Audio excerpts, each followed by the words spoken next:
আসসালামু আলাইকুম। কেমন আছেন সব আপনারা?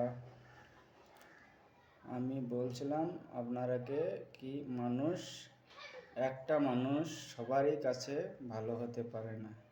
কারো কাছে ভালো হলে কারো কাছে খারাপও হয়, আবার কারো কাছে খারাপ হলেও কারো কাছে ভালো হয়। কেননা মানুষের চিন্তা ভাবনা, যেমন আমি আমার চিন্তা ভাবনা আলাদা করি, অন্যজন তার চিন্তা ভাবনা আলাদা করে, একজনের সাথে চিন্তা ভাবনা ম্যাচ খায় না।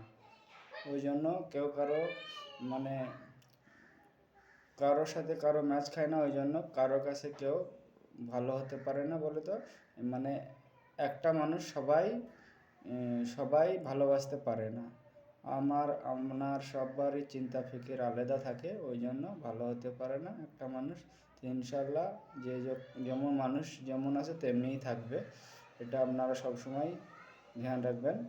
মানুষ সে ঠিকই আছে তার জায়গায়, এবার একটা মানুষ সবার কাছে ভালো হতে পারে না, চিন্তা ভাবনা আমাদের একই রকম হয় না, ওই জন্য। তো ইনশাল্লাহ ভিডিওটা ভালো লাগলে শেয়ার করবেন, কমেন্ট করবেন।